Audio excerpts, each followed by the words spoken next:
여러분 안녕하십니까? 우리 국민들, 특히나 윤석열 대통령을 강력하게 지지하는 유권자들이 윤석열 정부의 바람이 있다면 무엇이 없겠습니까? 바로 문재인 주사파 정권, 386 운동권 주사파 무리들이 5년 동안 불법, 탈법으로 헤쳐먹은 자들 법의 심판대 위에 세워달라는 거 아니겠습니까? 자, 지금 현재 윤석열 대통령이 진짜 무서운 이유가 무엇인지, 386 운동권들 발칵 뒤집어 엎었으며 문재인과 민주당 큰일 나게 생겼다라는 기분 좋은 소식을 전달해 드리도록 하겠습니다. 역시 윤석열 대통령. 종승찬TV 좋아요, 구독, 알림은 큰 힘이 되겠습니다. 자, 윤석열 정부가 차관 인사를 단행을 했습니다. 6월 29일 윤석열 대통령은 취임 후 첫 개각을 통해 장 차관급을 대거 교체하고 2기 내각을 출범시켰습니다. 신임 통일부 장관의 김영호 성신여대 교수, 국민권익위원장의 김홍일 전 부산고검장, 법무법인 세정 변호사를 지명을 했습니다. 자, 차관급은 11개 부처 차관 12명을 교체했죠. 교통부, 국토교통부 1, 2 차관에 김오진 관리비서관과 백원국 국토교통비서관을 발탁을 했습니다. 과학기술정보통신부 1차관에 조성경 과학기술비서관, 환경부 차관에 임상준 국정과제비서관, 해양수산부 차관에 박성훈 국정기획비서관이 각각 임명이 됐지요. 사실상 윤석열 대통령의 핵심 실세 장관들을 투입한 거 아니겠습니까? 문화체육관광부 2차관은 역도 올림픽 금메달리스트인 장미란, 기획재정부 2차관에는 김완섭 기재부 예산실장, 외교부 2차관에는 오영주 주 베트남 대사, 통일부 차관은 문승연 태국 이 대사를 각각 임명을 했습니다. 자, 여기서 이제 윤석열 대통령이 왜 무서운지, 진짜 무서운 이유가 무엇인지 하나하나 드러나게 됩니다. 새로 임명된 차관 12명 중 5명이 바로 대통령실 비서관 출신이라는 점이 매우 특징적입니다. 또 장관들을 대부분 유임하면서 차관급을 대거 교체한 점도 매우 흥미롭습니다. 더불어민주당 야권에서는 당장 이를 두고 왕 차관의 귀한 장관을 건너뛰고 대통령실이 직접 부처를 지휘하겠다는 것, 허수아비 장관 등등의 비판이 이어졌습니다. 과연 그럴까요? 조금만 시야를 넓혀보면 윤석열 대통령의 그 무서운 발톱이 보입니다. 키워드는 바로 386 이권 카르텔과의 전쟁을 윤석열 대통령은 선포한 겁니다. 대외 정무적 활동에 치중하는 장관보다 부처 실무를 직접 챙기는 차관들의 역할이 중요할 수밖에 없습니다. 우선 윤석열 대통령이 경로했다는 통일부 문제부터 살펴보기로 하겠습니다. 윤석열 정부 출범 후 통일부는 북한 경제, 사회 실태 보고서 연구 영역을 발주했습니다. 이 영역을 수주한 것은 A대학인데 그 대학의 겸임 교수 B씨는 이정석 전 통일부 장관의 제자입니다. 단순한 제자가 아니라 이정석 전 장관과 공조자로 연구 활동을 함께한 동지적인 관계입니다. 친문재인, 친민주당 성향의 인사란 이야기죠. 이정석이가 누구입니까? 2000년 김대중 대통령과 김정일 정상회담 때 특별 수행원으로 참여했으며 노무현 정부에서 통일부 장관과 국가안전보장회의 NSC 상임위원장을 역임했던 친민주당의 핵심 인사 아니겠습니까? 최근까지도 이재명 캠프의 평화 번영위원장과 민주평화광장 공동대표를 역임하는 등 친민주당 성향의 뚜렷한 성향을 드러내 왔습니다. 그런 이종석 사단의 대북관이 반영된 보고서를 윤석열 정부 하에서 연구 용역으로 작성했다는 게 통일부에서 벌어진 어처구니 없는 본질. 2023년 3월 북한 인권 상황을 해외에도 알리겠다고 발표된 북한 인권 보고서 영문판도 도마 위에 올랐습니다. 영문판 보고서에는 정확성을 보증 못한다라는 면책 조항을 삽입했습니다. 이와 관련해 중앙일보가 단독 보도한 5월 26일자 널리 쓰라던 북인권 보고서에 영문판에는 정확성 보증 못해 7월 4일자 통일부 황당 일감 독식 문재인의 사람이 윤석열 정책 설계한 꼴로 자세히 다룬 바 있습니다. 윤석열 대통령이 격분한 통일부의 카르텔의 실체는 이들과 유착된 외부 연구단체와 관료들입니다.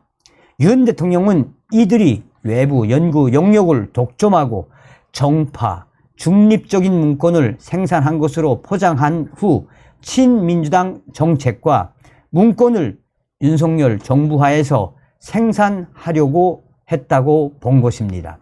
바로 윤석열 대통령이 이를 정확하게 파악한 것입니다.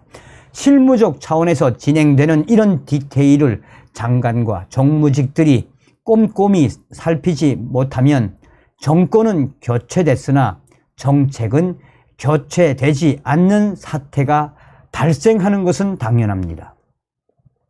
윤석열 대통령이 카르텔에 격분한 포인트가 바로 이것이며 윤석열 대통령이 진짜 무서운 이유가 바로 이런 것들입니다. 정권은 교체됐는데 정책이 교체되지 않는 현장 행정, 유착 관계가 형성된 시민사회와 관료, 이권 카르텔과 싸워달라는 윤석열 대통령의 주문이 나오자마자 여러 정부 부처마다 각종 보조금 횡령 사건들이 지금 쏟아져 나오고 있습니다. 7월 11일에는 한국노총 건설산업노조 경기지부 정책국장이 경기도와 성남시의 노동안전지킴이 사업 보조금을 횡령한 사건에 대한 경찰의 압수수색이 있었습니다. 50인 이하 소규모 사업장의 노동안전을 감시 지도하겠다는 미명하에 매년 2억 6천만 원의 예산이 지급됐지만 실질적인 사업 성과는 미미하고 횡령만 발생했다면 애당초 사업이 무엇을 위해 설계가 된 것인지도 따져봐야 할 상황입니다. 노조와 고용노동부 그리고 지자체 사이의 보조금과 사업지원금으로 오가는 돈들이 사업을 위해 쓰이는 것인지 정치적 매수를 위해 쓰여지고 있는 것인지 그 경계가 흐릿할 정도로 공직기강이 무너져 내린 것이다 라고 윤석열 대통령은 본 것입니다. 신재생에너지 사업을 둘러싼 국토부, 환경부의 외부 단체들의 관계도 하나둘씩 터져나오고 있습니다. 이런 일들이 발생하는 근본적인 이유는 무엇이겠습니까? 관료사회의 최근 기전은 기획의 외주화. 기획에 따르면 책임을 피하기 위해 기획을 외주화하는 경향이 짙게 나타난 것이 바로 문재인 전 정권. 이는 정치인들도 마찬가지입니다. 정책 추진에 따른 정치 공세에 대한 방어막으로 기획 자체를 외주에 맡기는 식입니다. 시민단체가 시민의 염원이란 포장으로 정책을 제안하면 외부 연구기관이 연구 용역 문건으로 생산하고 그 연구 용역의 결과로 정책이 채택되는 형식을 갖춤으로써 정치인과 관료들은 면책의 조건을 갖추게 됩니다. 그렇다면 실패한 정책에 대한 책임은 누가 지는 걸까요? 시민단체와 연구단체? 그것도 아닙니다. 시민단체와 연구단체들은 제안했을 뿐 결정한 것이 아니기 때문입니다. 결국 책임 소재가 돌고 돌아 공중에 붕 뜨게 되는 구조. 기획의 외주화는 그렇게 모두가 안전한 의사결정 구조를 만들어냈습니다. 이제 남은 건 필요한 서류를 작성하는 것, 정책의 흥행과 성공 여부는 뒷전입니다. 실패해도 졌지만 잘 싸웠다로 위안을 삼으면 될 일이었습니다. 마음속엔 여행, 서류에는 현장 답사인 일정들이 잡혀도 누구도 불편해하지 않는 문화가 정착이 된 겁니다. 원래 예산은 이렇게 쓰는 거야 라는 식의 기강회의가 관행으로 굳어지는 지경에까지 이르게 된 것입니다. 이런 틈을 비집고 들어가면 결국 모두가 공범이 됩니다. 이게 우리 관료사회의 약한 고리가 되고 정부에 기생하는 외주 업체들의 전성시대를 열게 된 것입니다. 귤이 회수를 건너면 탱자가 된다고 했던가요? 이탈리아 공산당의 창시자 그람시의 진지론이 한국화된 것이 좌파 카르텔 문화입니다. 혁명을 위해서는 사회 구석구석을 장악해야 한다는 그람시의 진지론은 좌파 단체들이 국가의 보조금에 의존해 구석구석에서 기생하는 방식으로 대한민국에 정착을 했습니다. 법원에 연수원 기수가 있다면 운동권에는 학본이 있습니다. 이 학본에 따른 서열과 동지 문화가 그람시의 진지전과 결합돼 탄생한 한국식 탱자가 시민사회와 관료 카르텔입니다. 정치에 몸담은 선 후배를 먹여 살려야 하는 건 좌파 정부의 숙명이 되었습니다.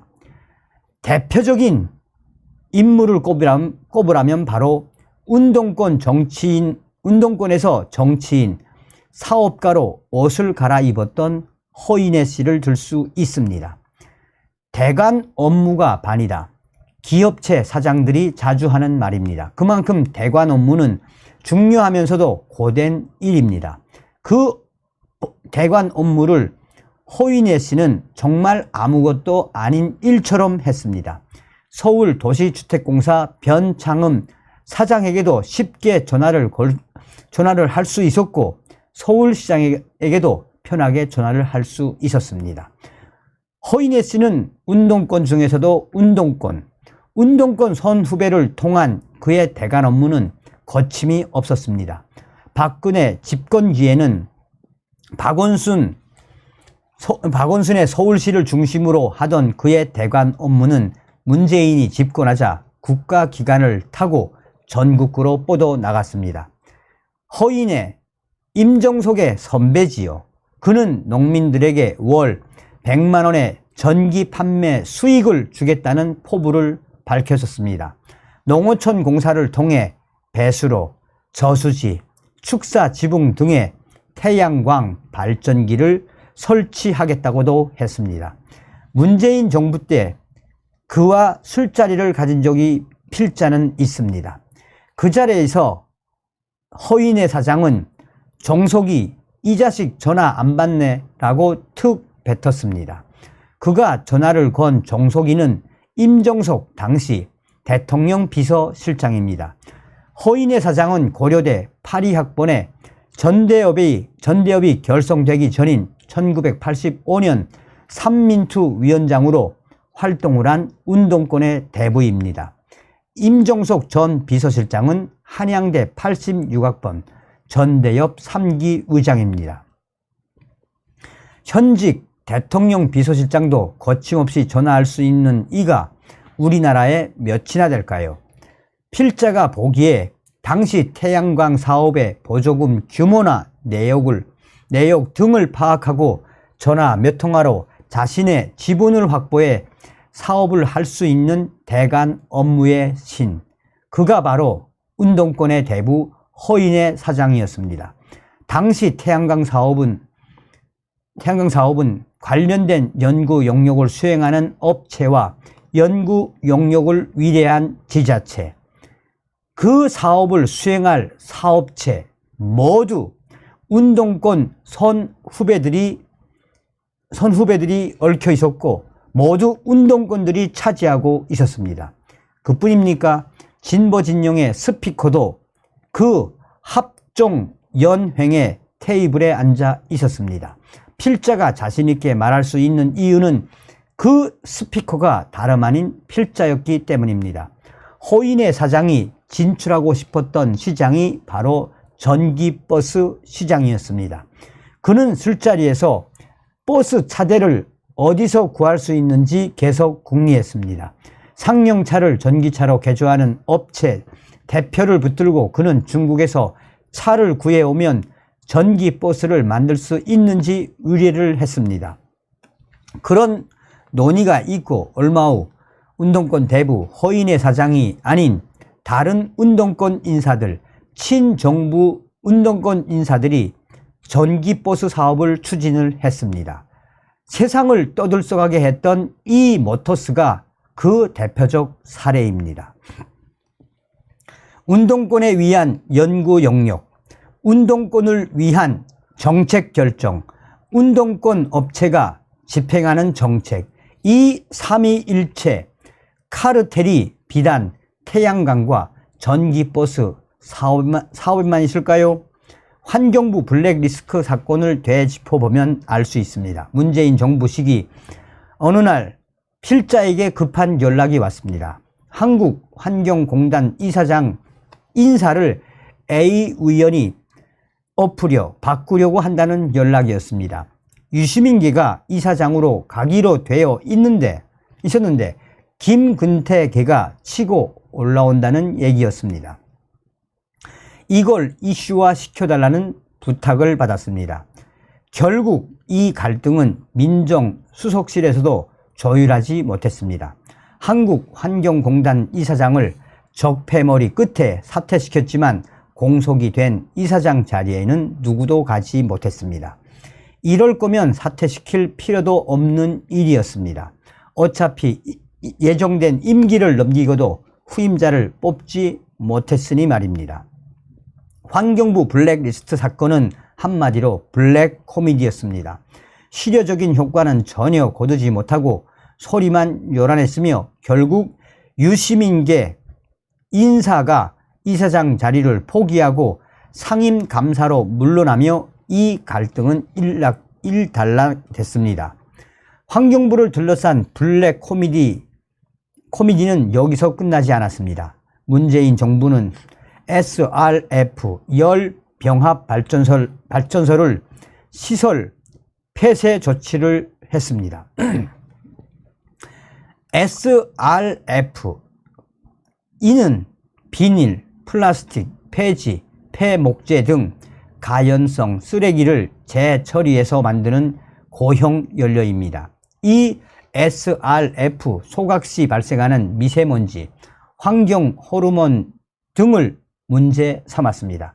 이에 따라 한국지역난방공사는 이미 준공된 나주 이 SRF 발전소를 매몰 비용으로 처리하려 했습니다. 문제는 이미 발전소 가동을 위해 준비했던 SRF였습니다. 수만 톤의 SRF가 무용지물이 됐으며 SRF 발전소가 멈추자 쓰레기는 쌓여가고 가연성 쓰레기 매립은 늘어나게 됩니다. 결국 SRF와 쓰레기는 소각장으로 갔지만 쓸모없어진 SRF는 쓰레기와 함께 소각 처리됐습니다. 자, 그런데 소각장을 운영하는 운동권 인사들이 이 물량을 확보했다는 점을 짚으면 이 사태가 이해가 됩니다. 발전소로 갈 물량이 운동권 인사들의 사업장으로 간 것입니다. 한국환경공단, 한국지역난방공사를 장악한 386 운동권은 일을 그렇게 했습니다. 운동권에게는 이익이지만 국가적으로나 환경적으로 딱히 득이 될 게 없는 그들만의 카르텔 유지 방식입니다. 민주당이 압승한 2018년 지방선거가 끝난 뒤 운동권 카르텔의 빅뱅이 시작됐습니다. 대선과 총선의 압승에 이미 견제받지 않는 권력의 폭주가 시작된 것입니다. 민주화 운동이 특권인 시대가 열렸고 그 특권을 누리고자 하는 수많은 이들의 무리수가 시작이 됐습니다. 사회적 가치, 약자 보호는 예산을 따내는 마법의 단어가 됐습니다. 비용 편익 분석은 뒷전이고 사회적 기업, 협동조합을 만들면 수의 계약에 혜택이 쏟아졌습니다. 그런 와중에 조국 사태가 터졌습니다. 조국 사태가 없었다면 윤석열 검찰총장이 대선 후보가 되는 일은 없었을 것입니다. 문재인 정부 검찰총장으로 운동권 카르텔의 내밀한 실상을 확인했을 윤석열 대통령이 운동권 특권 카르텔 해체에 나선 건 숙명과도 같습니다. 문제는 카르텔 해체도 실무라는 것입니다. 정책이 위반되는 과정은 언제, 어디서, 누가, 어떻게, 왜 했는지까지 파악해야 하는 실무입니다. 실무자와 그 실무자의 네트워크, 외부 용역 업체, 그리고 업무를 수행하고 집행하는 과정에서 발생하는 이해관계도 다 이해하고 있어야 합니다. 이것은 정무직 장관들이 파악할 수 있는 수준이 아닙니다. 최근 이슈가 된 양평고속도로와 김건희 여사 일가 특혜 의혹에서 주목해야 할 사람은 백원국 국토부 제2차관입니다. 6월 29일 이 차관으로 임명되기 전 그는 대통령실 국토교통비서관이었습니다. 그가 임명된 날 원희룡 장관은 고속도로 신설을 전면 재검토하겠다라고 밝혔습니다. 건축을 전공한 기술고시 출신인 백 차관은 주요 보직을 거친 국토부 에이스입니다. 양평고속도로의 대안을 제시한 것이 설계회사라는 걸 찾아낸 것도 바로 백 차관의 실무 라인입니다. 도로, 철도, 항공을 맡은 이 차관에 그를 임명한 건 이번 차관급 인사의 의미를 상징적으로 보여주고 있습니다. 실무 프로세스에서 답을 찾아내고 장관을 보좌하라. 외부 영역, 연구기관들로부터 시작되는 기획 문건, 외부 협력기관들과 정치인, 관료들의 네트워크를 파악하는 게 신임 차관들에게 주어진 미션일 것입니다. 카르텔의 도전을 대통령 권력에 대한 직접적 도발로 강조한 윤석열 대통령은 직할 부대를 가동해 카르텔에 대응하기로 한 것입니다. 이번 양평고속도로 논쟁 대응에서 보듯이 차관이 장관을 뛰어넘거나 유명무실화하는 일은 벌어지지 않았습니다. 오히려 장관이 전면에 나서는 걸 조용히 뒷받침할 뿐입니다.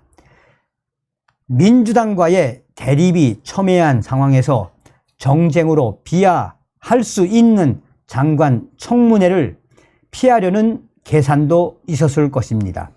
이제 윤석열 정부에게 남은 숙제가 있다면 386 운동권 카르텔과의 전쟁을 넘어 윤석열 정부만의 색깔을 담은 정책을 내놓고 국정 운영의 진정한 주도권을 잡는 것입니다. 민주당과 연계된 운동권 카르텔의 실체를 드러내는 것도 정부, 여당의 총선 전략이라 할 수 있습니다.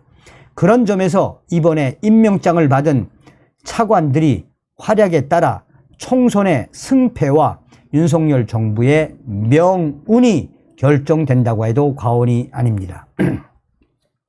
윤석열 대통령이 공언한 카르텔과의 전쟁은 총선 전까지 전국 운영의 핵심이 될 전망입니다. 그 공방전에 최일선에 이번에 임명된 차관들이 있습니다. 이들은 앞으로도 여야의 공방전의 지석에서 등장할 것입니다. 총선까지 이들의 행보를 주목해야 하는 이유입니다. 바로 그렇기 때문에 윤석열 대통령이 왜 진짜로 무서운 이유, 한마디로 386 운동권투를 발칵 뒤집어 엎겠다라는 윤석열 대통령의 의지, 또한 문재인과 민주당의 거대한 이익 카르텔을 윤석열 대통령이 뿌리채 뽑겠다라는 그 의지가 이번에 드러난 것입니다 라고 전하고 있습니다. 윤석열 대통령 정말 우리가 잘 뽑은 거 사실이죠. 다시 한번 윤석열 대통령을 만들어주신 모든 분들께 가열차게 멸공.